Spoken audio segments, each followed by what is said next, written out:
Power, power, power, power, power, power, power, power, power. He got power, man. You ain't never seen it like this. Power, man. Words make the world exist. He got power, man. He can turn your situation around. A year ago, when I began to fight abortion, got invited to do Bound for Life here at the state capitol. And so we meet here and we pray every, I think it's second and fourth Saturday from 11 to 12. Today, as I was here, and what we do is just we sit with the tape on our mouths and just pray for the end of abortion. It's a really good time to hear from Jesus. As I was praying, I really felt like God gave me a cool little prophetic word regarding the end of abortion. I felt like he asked me to count how many stairs lead up to the doors of our state capitol. And as I counted, there are 45. So I'm going to kind of go up these stairs now.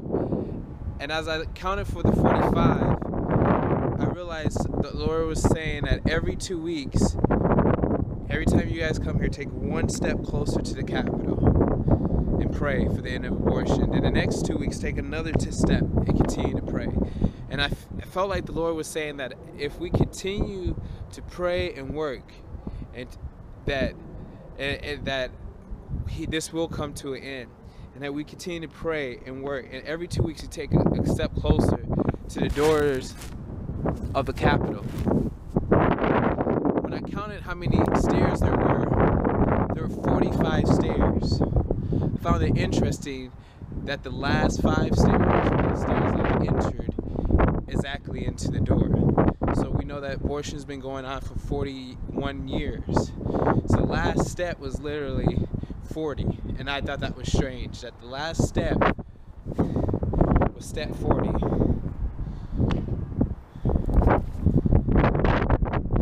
And I felt like God was saying that between now and the next 2 years,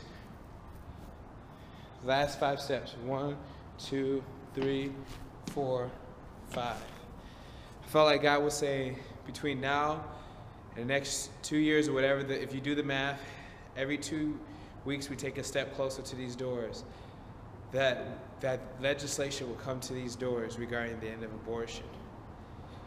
That if we continue to pray and fast, because even when I began to do abortion work, I knew in my heart that I was giving myself for 3 years. That this is not my calling, this is not something I love to do. I don't want to have to sit here and convince people not to kill their children. I mean, goodness gracious. And I felt like the Lord doesn't want it to be something that's normal.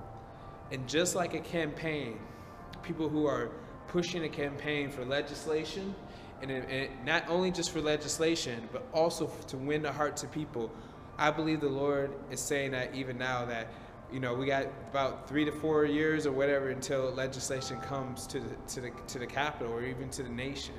But even sooner than that, if we give ourselves to prayer, if we give ourselves to the abolition work of campaigning in a sense of winning people's hearts to begin to no longer be pro-choice, to be pro-life, but then also to not only just be pro-life in an opinion, but to be abolition in their actions.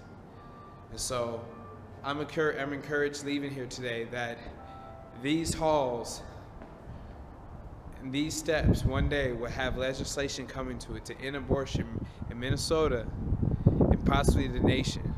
So I'm asking that you will come join me for the last 45 steps. Every 2 weeks, come to the state capitol and take a stand and pray. Pray for the hearts of the people. Pray for our legislation. Pray for our politicians. Pray.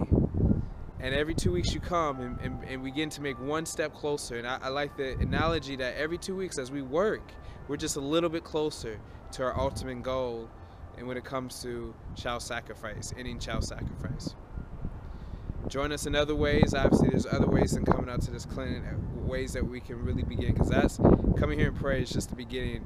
Going to the streets and doing other things is where the battle really hits the ground. Chris Rush, all hands on deck.